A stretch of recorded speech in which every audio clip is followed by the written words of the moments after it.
قماش فرۆشیە گەڕۆچیە جاوەچ گوتم هەر بچم دەنگەکەی بدەم و هەم ئیشەکەش بەردەم ئەو قوتابخانەی بکەم. لە بەردەم قوتابخانەی ئەحمەدی خانێم جیا لە بابەتی دەنگدان کەمڕۆ دەنگدانی تایبەتەوە کەممان دەزانین جا لێرە پێشمەرگەیەکێ بە ناوی کاک مەهدی کە هاتووە دەنجی خۆی داوە بەڵام لە پاڵەوەشدا پیکەپەکەی ڕاگرتووە و قوماش و شەرواڵی کوردی پێ دەیفرۆشێ. کاک مەهدی سڵاوت لێبێت دەمێ پێم بڵێت چۆنەوە هاتووی لێرە ئەو کەلوپەلانە داناوە؟ سڵاو لە ئێوەش بەخێر بێن بەخێرە سەرچاوم.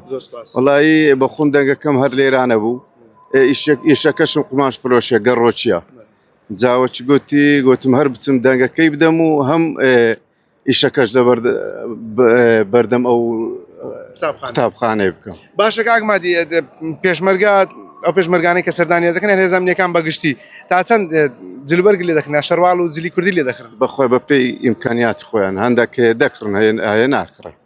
تاوەکو ئێستا فرۆشتووە؟ بەخوای فرۆشتمە بەسکەم. باشە نرخەکە ئەرزانترە لێرەیان چۆنە لە بەردەم قوتابخانە لە بەردەم بنکەی دەنگدان؟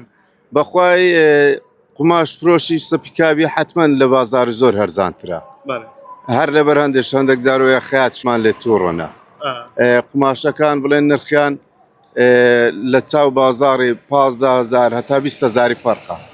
باشە ئەم هەنگاوەی لێرە ناوتە کە دەبینی لە بەردەم بنکەی دەنگدان و قماش دەفرۆشی تا چەند هاوڕەکانت کە توان بینی چیان دەوت باسی ستان دەکرد؟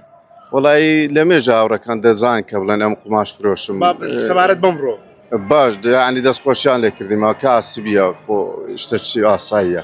یارەبی لە ساق بێ کاک مەهدی جان چی و چیت پێ لەسەر پیکابەکەت؟ وەڵا شەلواری ئازر و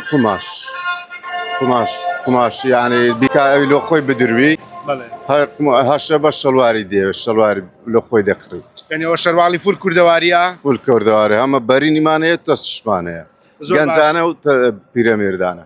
زۆر باشە کاک مەهدی دەستەکانت خۆش بێت.